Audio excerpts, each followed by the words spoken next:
오늘 본문은 예루살렘 교회의 박해로 인해서 흩어진 사람들, 이 무명의 사람들이 복음을 전하여서 이방인 지역에 세워진 이 안디옥 교회에서 바나바와 바울을 선교사로 파송하고 그 첫 번째 전도 여행에서 일어난 사건이 기록되어 있는 본문입니다. 우리는 안디옥 교회가 어떤 배경에서 세워진 교회인지에 대해서 잠깐 이해할 필요가 있는데요. 사도행전 11장 20절을 보면 안디옥 교회가 어떻게 세워졌는지를 알 수 있습니다. 그 중에 구브로와 구레네 몇 사람이 안디옥에 이르러 헬라인에게도 말하여 주 예수를 전파하니라고 기록이 되어 있습니다. 그러니까 11장 19절에 보면 스데반의 일로 일어난 예루살렘 교회의 환란과 박해로 인해서 수많은 사람들이 이제 사방으로 흩어지게 됩니다. 그런데 그 중에 몇 사람이 이 안디옥까지로 이렇게 흩어지는데, 그곳에서 그들이 바로 헬라인에게 주 예수를 전파하게 되어지고, 그래서 이방인들이 예수를 믿고 세워진 교회가, 이 안디옥 지역에 세워진 교회가 이 안디옥 교회입니다. 그런데 우리가 좀 다시 한번 좀 살펴볼 것은 뭐냐면, 이 안디옥 교회가 세워질 때에 최초의 구성원들이 기록되어 있지 않다는 것입니다. 누가 그들에게 복음을 전했으며 이 안디옥 교회가 어떤 사람들에 의해서 교회가 세워졌는지가 기록이 되어 있지 않아요. 그 말은 이 안디옥 교회에 복음을 전하고 또 이 안디옥 교회가 최초에 세워졌을 때에 그곳 구성원들이 거의 이름이 알려지지 않는 무명의 성도들이었다는 것입니다.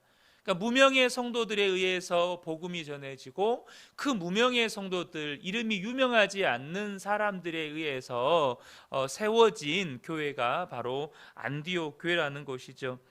그리고 그곳에 교회가 세워졌던 이야기를 듣고 예루살렘 교회에서 바나바와 바울을 그곳에 보내서 이 바나바와 바울에 의해서 신앙의 훈련을 받고 믿음의 훈련을 받으면서 점점점 성장하게 된 교회가 이 안디옥 교회입니다. 우리는 이 본문의 서두에 나와 있는 이 안디옥 교회에 대한 몇 구절에서 안디옥 교회가 어떤 교회였는지를 유추해 볼 수 있고, 또한 이것이 우리 그은혜 교회가 나아가야 할 교회의 참 모습인 것을 알 수 있게 됩니다. 이 안디옥 교회가 우리 교회들이 궁극적으로 나아가야 할 모습이 어떠한 것인지를 보여주는 교회라는 것이죠. 그 첫 번째는 뭐냐면, 이 안디옥 교회는 교회의 지도자를 세울 때 외적인 조건을 보지 않았다는 것입니다. 1절을 보면 안디옥 교회에 선지자들과 교사들이 있으니, 쉽게 말하면 안디옥 교회 지도자들을 말하는 것이죠. 선지자들과 교사들이 있으니 곧 바나바와 니게르라 하는 시므온과 구레네 사람 루기오와 분봉왕 헤롯의 젖동생 마나엔과 및 사울이라. 이 안디옥 교회 지도자들의 구성을 소개하고 있는데요, 우리가 좀 한 명 한 명 조금 살펴볼 필요가 있습니다. 그 지도자들이 어떤 사람이었는지. 가장 처음에는 바나바를 소개하고 있는데, 바나바가 제일 먼저 소개되었다는 것은 이 바나바가 이 안디옥 교회의 가장 첫 번째 지도자였다는 것을 유추해 볼 수 있죠. 그런데 이 바나바는 여러분 잘 아시겠지만 예루살렘 교회에서 존경받던 지도자였습니다. 구제를 많이 했고 사람들에게 위로자라고 그 이름이 불려질 만큼 이 바나바는 존경받던 그런 지도자였습니다. 어떻게 보면 그리스도인으로서 좀 신앙의 엘리트 코스를 밟아온 느낌 같은, 신앙의 엘리트 코스를 밟아온 그런 인물이라고 할 수 있겠죠. 유대인이면서 동시에 예수를 믿고 또 모든 교회의 모교회라고 할 수 있는 예루살렘 교회에서 존경받는 지도자, 그러니까 어떻게 보면 신앙의 엘리트 같은 느낌의 사람이라고 볼 수 있겠습니다. 두 번째로 소개된 사람은 시므온인데요. 이 시므온은 니게르라고 불렸습니다. 이 니게르는요, 니그로의 원어입니다. 그러니까 이 사람은 흑인이었다는 거예요. 그러니까 안디옥 교회의 지도자 중에 한 사람은 흑인이었습니다. 여러분 잘 아시는 것처럼 흑인이 미국 사회, 세계의 인종시장이라고 말하고 또 세계를 이렇게 선도해가는 그런 나라라고 말하는 미국이라고 한 나라에서 이 흑인이 정말로 사람 대접받고 살게 된 시간이 100년이 채 안 됩니다. 100년이 채 안 돼요. 지금도 미국 남부 지역 가면 흑인들을 향해서 정말로 극단적으로 이렇게 차별하는 그런 부류의 사람들도 있다고 하죠. 어쨌든 이 현대 사회에서조차 흑인들이 사람 대접받고 살아가던 이 기간이 100년이 채 안 될 정도로 그렇게 흑인들에 대한 인종차별이 심했습니다. 그런데 2000년 전에 안디옥 교회에서 여러분 교회의 지도자 중에 한 사람이 흑인이었다는 것이죠. 또 다음 인물은 뭐냐면 구레네 사람 루기오입니다. 이 구레네는요, 지금의 북부 아프리카 리비아의 수도인 이 트라폴리 지방인데요. 이 구레네 사람 시몬은 디아스포라 유대인으로 추정이 됩니다. 그러니까 이전에 아수르에 의해서 이스라엘이 멸망당할 때, 혹은 바벨론에 의해서 남유다가 멸망당할 때 이 북부 아프리카 지역으로 이렇게 흩어진 유대인의 후손일 거라고 추정이 됩니다.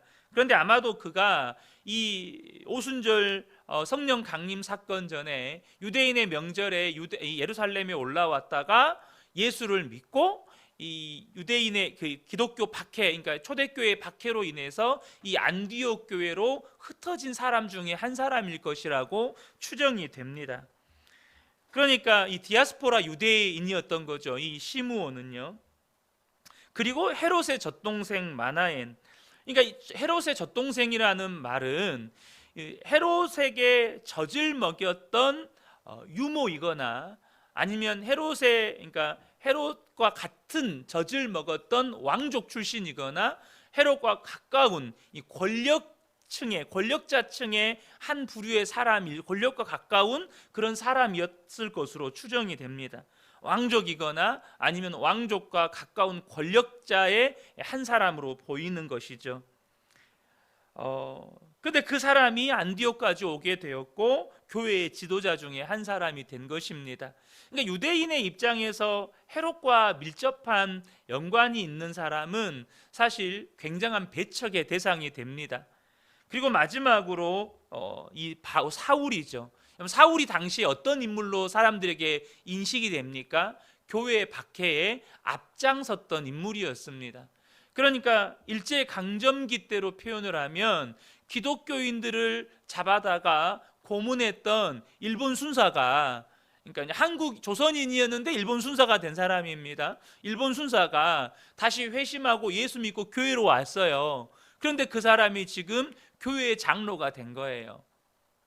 그러니까 어쩌면 그 교회의 성도 중에는 자기 부모나 형제 중에 그 사람에게 붙잡혀서 끌려가서 고문당했던 사람이 있을 수도 있는 거예요. 그러니까 바울은 그런 사람으로 비춰지는 거죠. 여러분, 이 모습을 통해서 이러한 사람들이 교회의 지도자가 되었다는 것입니다. 이 모습을 통해서 우리가 유추할 수 있는 것은 안디옥 교회가 사람의 외적인 조건을 보고 지도자를 세우는 교회가 아니었다는 것입니다.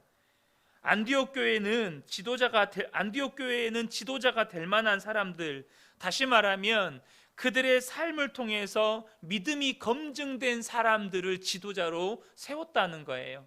저분은 정말로 믿음이 존경받을 만한 사람이야. 저 사람은 정말로 믿음의 사람이고 신실한 사람이고 정말 주님을 위해서 헌신한 사람이고 모든 사람에게 믿음의 본이 되는 사람이야. 그런 사람들이 인종이나 민족이나 사회적인 지위나 이 모든 것을 초월해서 지도자로 세워졌다라는 것이죠. 왜 그럴 수 있습니까? 그들이 섬기는 하나님이 사람을 외모로 판단하시는 분이 아니시기 때문입니다. 여러분, 우리가 믿는 하나님이 사람을 외모로 판단하시는 분이 아니십니다. 사람을 세우실 때 사람의 중심을 보시고 세우시는 하나님이시라는 것입니다. 사무엘상 16장 7절에 유명한 말씀이 있죠. 여호와께서 사무엘에게 이르시되 그의 용모와 키를 보지 말라. 내가 이미 그를 보렸노라. 내가 보는 것은 사람과 같지 아니하니 사람은 외모를 보거니와 나 여호와는 중심을 보느니라 하시더라. 하나님은 사람을 세우실 때 그 사람이 가지고 있는 외적인 조건을 전혀 보지 않으십니다. 그러면 무엇을 보십니까? 그 마음의 중심을 보신다는 거예요. 그 마음에 정말로 하나님을 믿는 믿음이 있는가? 정말로 하나님을 사랑하는 믿음이 있는가? 정말로 하나님을 사랑하기 때문에 이 자리에 이곳에 있는가? 이것을 보신다는 거예요. 여러분, 하나님은 사람의 중심을 보십니다. 그러나 사람은 외모에 시선을 빼앗기는 경우가 참 많습니다. 당장 우리가 배우자를 만날 때도 외모를 안 보는 경우는 거의 없어요. 왜냐하면 여러분, 외모를 보는 게 나쁘다 이걸 말씀드리는 게 아닙니다. 사람을 지으신 분이 하나님이신데 여러분, 외모를 가지고 선과 악을 따질 수 있겠습니까? 그런데 우리는 외모를 가지고 선과 악을 따집니다. 외모를 가지고 사람을 따져요. 사람의 됨됨이를 따지고 사람의 어떤 그 사람의 가치를 따진다는 거예요. 그것이 잘못되었다는 것입니다. 외모를 가지고 가치를 따지는 거예요. 외모를 가지고 그 사람의 인품을 판단하는 겁니다. 외모를 가지고 그 사람의 믿음을 판단하는 거예요. 사실 한국교회가 겪는 어려움 중에 교회의 지도자를 세울 때 그 사람이 가지고 있는 외모를 판단하는 경우가 정말 많다는 것입니다. 그 사람이 가지고 있는 외적인 조건, 그러니까 그 사람의 사회적인 지위나 그 사람의 부유함의 정도나 그 사람의 스펙과 같은 것을 어떤 기준으로 봐요. 분명히 교회에서 발표하고 말하는 지도자의 조건에 그 사람의 사회적인 지위나 그 사람의 부유함의 정도나 그 사람의 스펙이나 이런 거 없어요. 그런 거 따지지 않습니다. 그런데 우리가 아름아름으로 공공연하게 여러분 직간접적으로 듣거나 보셨잖아요. 목사가 그 중직자를 뽑을 때 이미 장로가 될 사람을 다 내정을 해놔요. 그리고 그 사람이 됐으면 좋겠다고 성도들에게 무언의 암시를 합니다.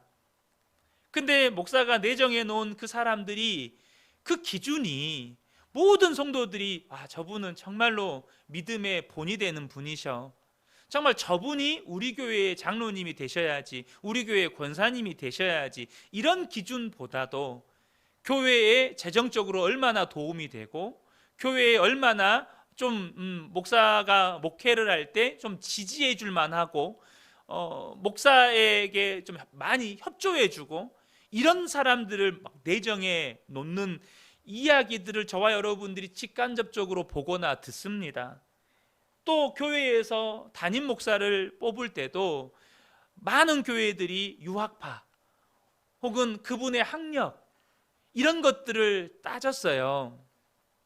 근데 여러분, 우리가 성경을 볼 때 사울이라고 하는 이스라엘의 초대 왕은 외적인 조건이 탁월했습니다. 그 외적인 조건 때문에 사울이 타락했냐? 그것은 아닙니다. 그러나 외적인 조건이 사람을 세우는 기준이 될 수 없음을 하나님이 말씀해 주십니다. 삼손이 드릴라에게 마음을 빼앗겼습니다. 뭐 때문입니까? 그 외적인 조건에 때문에 마음을 빼앗겼습니다. 그런데 그것 때문에 삼손이 두 눈이 뽑혔고 짐승이 끄는 이 맷돌을 돌려야 되는 비참한 처지에 빠지게 된 것입니다. 여러분, 우리가요 사람을 외모로 취하시면 안 됩니다. 외모로 그 사람의 믿음을 판단하고 인격을 판단하고 그 사람의 삶을 판단해서는 안 된다는 것입니다. 안디옥 교회는 교회의 지도자를 세울 때 그러한 외적인 기준으로 교회의 지도자를 세우지 않았다는 거예요.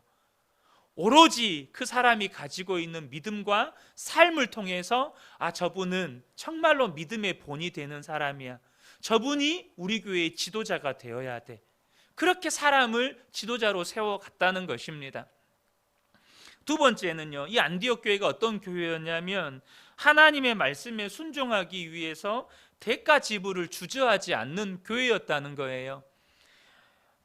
하나님 2절과 3절을 보면 주를 섬겨 금식할 때에 성령이 이르시되 내가 불러 시키는 일을 위하여 바나바와 사울을 따로 세우라 하시니 이에 금식하며 기도하고 두 사람에게 안수하여 보내니라. 먼저 이 안디옥 교회를 또 소개할 때 주를 섬기기 위해 금식하는 교회였다는 것을 알 수 있죠. 그러니까 하나님께서 교회 가운데 어떤 뜻을 가르쳐 주시면 그들은 일단 금식부터 하는 거예요. 하나님의 뜻이, 하나님께서 어떤 마음을 주시면 그것을 이루기 위해서 온 교회가 금식부터 하는 거예요. 얼마나 복된 교회입니까? 그런데 하나님께서 그런 안디옥 교회에게 바나바와 사울을 따로 세우라는 거예요. 아까 말씀드렸지만 바나바는 이 안디옥 교회의 첫 번째 지도자였습니다.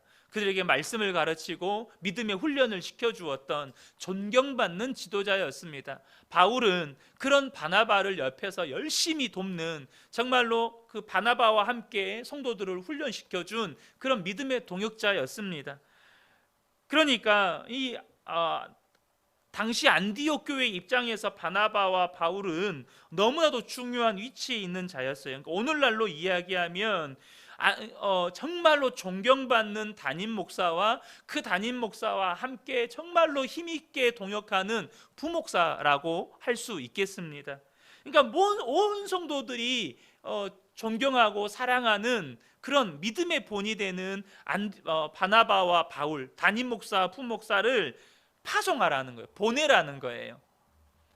이방인들에게 복음을 전하기 위해서 바나바와 바울을 보내라. 안디옥 교회가 세워진 지 수십 년이 돼서 교회가 굉장히 이제 안정적으로 교회가 이렇게 세워졌냐? 그게 아닙니다. 안디옥 교회가 세워진 지 얼마 되지 않고 이제 교회가 막 이제 성장해 가는 아주 중요한 시점에 놓여 있는 그때에 바울과 바나바를 보내라는 거예요. 근데 이때 안디옥 교회가 어떻게 합니까? 분명히 바나바와 바울을 보내는 건 안디옥 교회 입장에서 보면 너무너무 고통스러운 일이고 인간적으로는 보내기 싫은 일이에요. 하기 싫은 일입니다. 우리 교회 어떻게 하라고요? 두 분 보내면 우리 교회 어떻게 합니까? 이런 말이 나올 수 있는 그런 상황입니다. 그런데 이 안디옥 교회가 함께 또 금식하면서 하나님의 뜻에 순종하기 위해서 금식하면서 바울과 바나바를 세워서 이방인의 선교사로 파송하게 됩니다. 그들은 하나님의 말씀이라면 비록 너무나도 고통스러운 일이라 할지라도 그 대가 지불을 감수하고 순종하는 그런 교회였다는 거예요. 하나님의 뜻이라면 고통스러운 대가 지불을 감당하는 것도 마다하지 않았다는 것입니다. 여러분, 교회는 그래야 합니다. 이것이 하나님의 뜻이다라고 분명하다면 교회는 이것을 위해서 여러분 대가 지불을 감당하는 거예요. 비록 우리가 손해볼 수 있고 고통을 감내해야 될 수 있고 아픔을 겪어야 할 수 있지만 하나님의 뜻이면 그것을 감당해 가는 것입니다. 그 교회가 복된 교회예요. 여러분, 안디옥 교회는 세계 모든 교회의 모교회입니다. 세계 모든 교회의 모교회예요. 그들이 그런 대가 지불을 감당했기 때문에 세계의 모든 열방에 세워진 교회의 모교회가 바로 이 안디옥 교회입니다. 사랑하는 성도 여러분, 사실 이 뒤에도 더 나눠야 될 것이 있는데 시간이 다 돼서 우리 그 은혜 교회를 하나님이 세우셨습니다. 하나님께서 교회를 세우실 때 어떤 교회를 세워가기를 원하실까요? 여러분, 우리가 자녀를 낳더라도 내 자녀가 이런 자녀가 되었으면 좋겠다, 이런 소망이 없는 부모는 없어요. 당장 애가 막 태어나면 건강하게 자랐으면 좋겠다. 이게 가장 부모의 원초적인 소원 아닙니까? 기초적인 소원이죠. 하나님께서 예수 그리스도로 말미암아 교회를 세우셨습니다. 그럼 하나님의 소원도 마찬가지예요. 이 교회가 건강한 교회가 됐으면 좋겠다. 교회를 예수님의 신부라고 말하잖아요. 정말로 아름답고 순결한 교회가 됐으면 좋겠다. 여러분, 이것은 하나님의 원초적인 소원 아니겠습니까? 가장 기본적인 소원 아니겠어요? 그럼 교회의 건강함, 교회의 아름다움, 교회의 거룩함과 순결함은 뭐겠습니까? 여러분, 다른 게 아니에요. 하나님은 외모로 사람을 판단하지 않으세요. 교회는 사람을 외모로 판단하는 교회가 되면 안 돼요. 교회가 사람을 세운다면 그건 하나님의 기준으로 정말로 그 마음의 중심이 하나님을 사랑하고 그분의 삶이 성도의 본이 되는 사람들이 교회의 지도자로 세워져서 성도들에게 선한 영향력을 끼쳐가는 거예요. 그리고 하나님의 뜻이라면 비록 그게 고통스럽고 힘든 일이지만 기꺼이 감당해 갈 때 그 교회가 진정으로 아름답고 거룩하고 순결한 교회로, 건강한 교회로 세워져 가는 것입니다. 저와 여러분이 세워가는 우리 그 은혜교회가 그런 아름답고 건강한 교회가 되기를 예수님의 이름으로 축복합니다. 아멘.